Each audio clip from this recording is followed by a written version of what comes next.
بسم الله الرحمن الرحيم. magacaygu waa Axmed Sami Maxamed. kusoo dhawaada cashirka afraad maanta cashirka afraad ee PHP.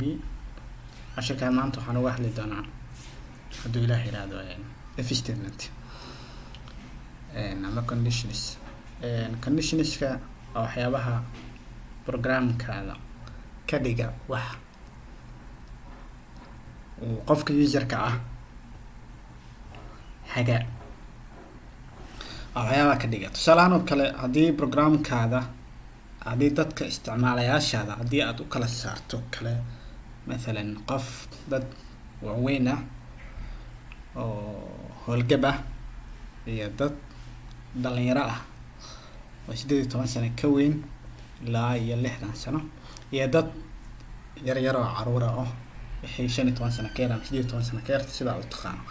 marka programkaas qofkaas in uu da'diisa soo geliyo markaas kadibna qaybtii loogu talagalay isticmaalo wax sameeyanayo waa conditionska. sidoo kale waxaan maanta wada isticmaalnaa dhammaanteen social media. marka social media account-kaada marka isticmaalaysidna waxaa gelisaa password-kaada in password-kaada uu yahay midka saxda ah sidaas uu programku ugu furmaayo. haddii aad wax qaldan gelisana isla markii lagu leeyahay password-kaada waa qalad fadlan marka la geli waxyaaba fududeynaya iyadana waa conditions waa if statement. marka waxaan rabaa cashirkan in aan uga hadlo if statement iyo waxyaabaha ay qabanayso iyo sida loo isticmaalayo PHP. waxaan rabaa marka marka hore sida caadiga ahayd PHP deeda isticmaala. waxaan leeyahay PHP kadib waxaan sameysanayaa variable la yiraahdo age. waxaan leeyahay qiimaha tusaale kale 19 sima kale. waxaan rabaa marka da'dan haddii 18 sano ka weyn tahay in la dhaho qofkan waa qof weyn, haddii 18 sano ka yar tahay in la dhaho qofkan waa qof yar. marka hore waxaan sameynaa qofka markuu 18 sano ka weyn waxaan leeyahay marka if age calaamad $sign waxaan leeyahay kadib age haddii ka weyn tahay 18 waxaa isoo daabacdaa waxaa tahay qof weyn waxaa tahay qof weyn kadib waxaan leeyahay simo kale. waxaan leeyahay marka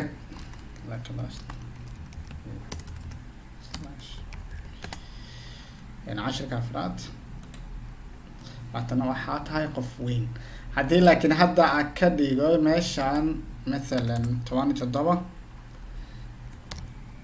programka waxba ima soo daabacay. sababta maxay tahay waxba ima soo daabacay. waxaa iiga maqan halkan in aan raaciyo else oo ah haddii uusan ka weynin 18. waxaan leeyahay marka else kadib waxaan leeyahay echo waxaa tahay qof yar. laakiin marka hore da'da soo geli 17 waay jeego ku sameynaa da'da ka weyn tahay 18 maya way ka yarta. qaybtaan ma shaqeynayso qaybtaan kale oo imaano automatic qaybtaan ma shaqeynayso.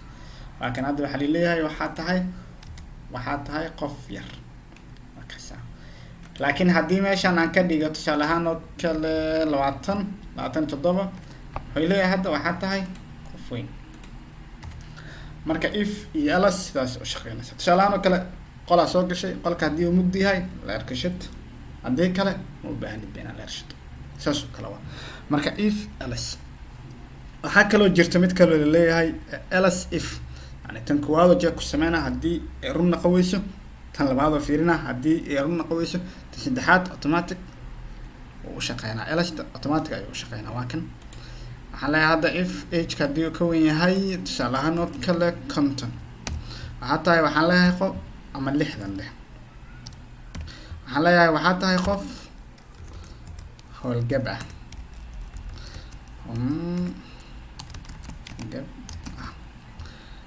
meeshaan waxaa leeyahay marka else if else if haddii da'da ay ka weyn tahay 18 waxaan leeyahay waxaa tahay qof dhalinyaro ah waxaa tahay qof dhalinyaro kala goyna dhalinyaro ah haddii kale waxaa lileeyahay waxaa tahay qof yar hadda qofkan 27 waay maxaa lileeyahay waxaa tahay qof dhalinyaro waxaa tahay qof dhalinyaro lileeyahay markaas waxaa tahay qof yar sabab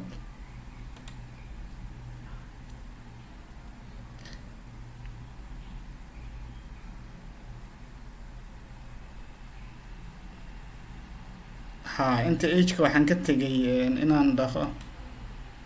tan $ka ka tegay hadda waxaa lileeyahay waxaa tahay qof dhalinyaro ah laakiin haddii aan geliyo kawaran meeshaan aan dhaho 77 sano jira qofkan waxaa lileeyahay waxaa tahay qof howlgab ah marka if soo shaqeyn hadda programka marka hore halkan ay imaana condition-kan oo check sameeyna haddii condition-kan true ay noqoto waxa ay shaqeynayaan tan intaan ka dambeeyo dhan ma shaqeynayso haddii tan ay false noqoto tan oo imaana wuu hubina tan true miya haddii true noqoto tan ay shaqeynayso intaan hoose ma shaqeynayso haddii tan iyo tan true ay noqonayso alastan ayuu automatic ahaan u shaqeynaa marka waxaan rabaa anagoo conditions-kan ka faa'iideysanaya in aan sameeyo program qofka uu soo gelinayo darajada uu keenay tusaale ahaan oo kale qofka hadduu keeno 90 uu soo gelinaa 90 markuu soo geli waa inaad dhahaa waxaa haysataa tusaale ahaan oo kale qofka haddii uu soo geliyo 80 aan dhaho qofka 80 haddii uu ka weyn yahay waxaan leeyahay waxaa haysataa laakiin 90 uu ka yar yahay waxaan leeyahay waxaa haysataa B haddii qofka 70 uu ka weyn yahana waxaa leeyahay waxaa haysataa C haddii qofka 60 uu ka weyn yahana waxaa leeyahay waxaa haysataa D plus haddii qofka 50 ka weyn yahana waxaa haysataa D qofka 50 ka hooseeyana waxaa leeyahay waxaa haysataa F waa dhacday marka si waxaan oo dhan aan u sameeyo waxaan rabaa in shaashada qofka numberka uu ka soo geliyo numberka si uu uga soo geliyo marka anoo ka faa'iideysanayo xawihi HTML waxaan dhahay qofka markuu PHP baranayo waxaa fiican marka hore inuu HTML wax uu ka fahansan yahay marka waxaan rabaa in wax yar aan sameeyo waxyaabo yar oo form ah oo HTML ku saabsan waxaan leeyahay marka form waxaan leeyahay action waxaan leeyahay equal actionka waxaan rabaa marka in page-kan hadda aan ran gareynayo in la dhaafo ma rabo page-kii magaciisa waxaa la lahaa lesson4.php waxaan leeyahay marka lesson4.php waxaan rabaa isla page-kan le inuu joogo markasta page kale inuu aado ma rabo kadib waxaan leeyahay method waxaan isticmaalaa waxaan rabaa in qofka numberka uu soo geliyo la ii soo aqriyo marka PHP marka la isticmaalayo qofka markuu wax soo geliyo marka inaad ka soo aqrisid aragtid waxaa jirta laba variable oo waaweyn oo la isticmaalo oo array ah labadaas variable waxaa waaye marka midna waa get midna waa post labadooda laba waxyaabo oo kala duwan loo isticmaalaa ani maadaama hadda wixii aan isticmaalayo aysan ahayn wax sensitive ah oo inaan qariyo aan u baahnayn waxaan isticmaalaa get waxaan leeyahay marka method kadib waxaan leeyahay equal waxaan leeyahay get capital ka dhig okay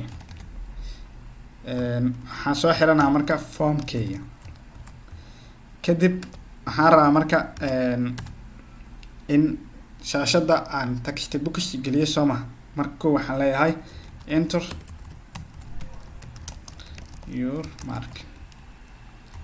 labadii cod kadib waxaan leeyahay inputkeyga waxaa rabaa inuu noqdo typekiisa waxaan rabaa inuu noqdo text namekiisana waxaan rabaa inuu noqdo nameka hadda waxaa ugu bixina waxaa rabaa hadhow qofka markuu soo geliyo namekan daatada ku jirta inaan soo qaato namekayga wuxuu noqonaa marka mark kadibna waa xiraa hadda haddii pageka aan tago waa kan waxaa isoo baxday enter your mark waa kan hadhow nambarada aan rabo inta ayaan gashana waxaan rabaa marka numberkan qofka click inuu button siiyo buttonka ku darsana waxaan leeyahay marka inta tag sidoo kale input waxaan leeyahay input type-ku maxaa waaye marka type-ku wuxuu ii noqonaa submit waxaan rabaa marka submit-kan in value uu qaato oo ah inaan dhaho enter waxaan leeyahay marka value waxaan leeyahay marka enter hadda buttonka markuu soo baxo button enter la dhahayo ay soo baxay waa kan enter waa kaas qofka saas uu numberka hore u gelinaa enter u dhahaa kadib numberka hore u gashanaa 56 matalan enter u dhahaa hadda markaa enter dhaho waxba ima soo baxaayo waxaan rabaa marka si numberka xagga loo soo geliyo aan u helo waxaan dhahay waxaan sameysanaa variable oo la igu keediyo variablekaas magaciisa wuxuu noqonaa mark kadib waxaan leeyahay haddaay waxaan dhahay numberka text boxka laga soo geliyo text box waxaa la dhahaa kan laga soo geliyo waxaa looga soo aqriyaa php laba xabo midna waa get midna waa method maadaama ana hadda get aan isticmaalayo getkan waa local waa global array waxaan leeyahay marka waa kana kadib waxaan leeyahay get waxaan soo qaadanaa magaca meeshaan igu qoran magacaan aan soo qaadanaa magacan muxuu yahay marka waa mark kadibna waxaan leeyahay semicolon hadda haddii aan echo dhaho meeshaan waxaa arkaysaa oo mark aan daawaco waxaa arkaysaa numberka aan soo geliyaba oo ii daawaca hadda inta waxaa gelisaa 90 tusaale ahaan oo kale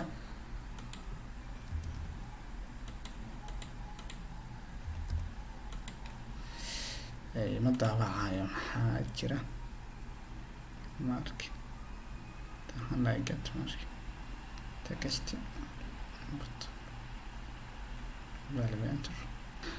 formkana inta ka maqan hadda waa kan intimo numberkaan rabta geli tusaale ahaan oo kale 89 weli waxbaa qaldan weli waxbaa si ah ay ku laabo mar kale iga hoy si fiican form action kadib php intimo inta get markasta waxaa isku daydaa in aad capital ka wada dhigto capital ka dhig markasta capital ka dhig 56 waa kaas 56 89 waa kaas 89 hadda waa haystaa nambaradeyda marka waxaan leeyahay hadda waxaan rabaa marka maadaama numberka aan soo geliyo aan haysto mark ay ugu jirto markigan la igu kaydinayo waxaan rabaa marka waxaan leeyahay if haddii mark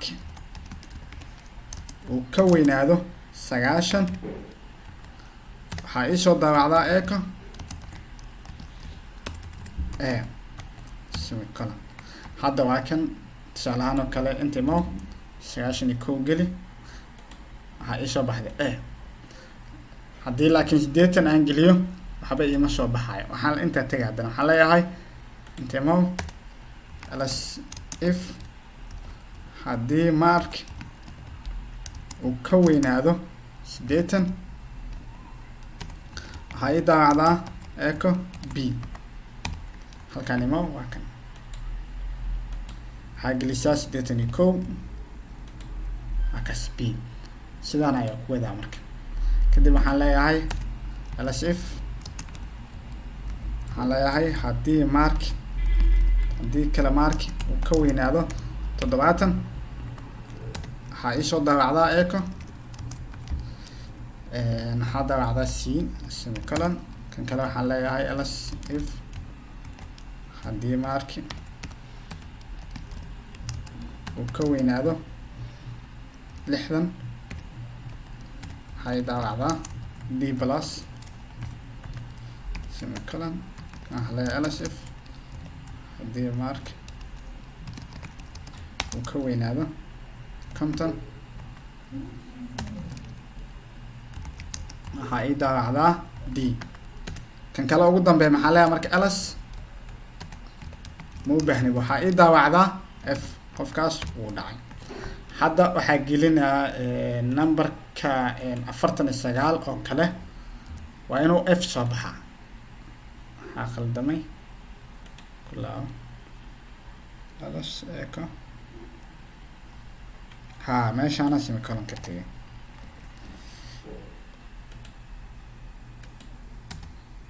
waa kan 49 geli waxay soo baxayd kadaa content geliyo content ku wadaa geli maxay soo baxay hadda d. haddii aan geliyo ka waran 70 waxay soo baxaya c d plus 71 aan iraahdo 71 wadaa geli waxay soo baxaya c. cashirkan aad ayuu u fududaa laakiin faa'iido badan ayuu lahaa. koow waxaa ku baratay sida loo sameeyo formka, sida daatada looga soo aqriyo browserka, sida daatada loo isticmaalo, sida loo hubiyo daatada. waxaan rajeynaa inaad si fiican u fahantay. waxaana ku rajeynaa in aad wax badan ku celiso aad practice garayso. waxaan rajeynaa insha allah inuu kuu fududaan doono wixii ka dambeeyana inuu kuu fududaan doono wixii ka dambeeyana aad ku raaxaysan doonto insha allah. cashirka xiga intaa ka gaari doono waxaa idin leeyahay fi amaan illah. assalaamu calaykum waraxmatullaahi wabarakaatu.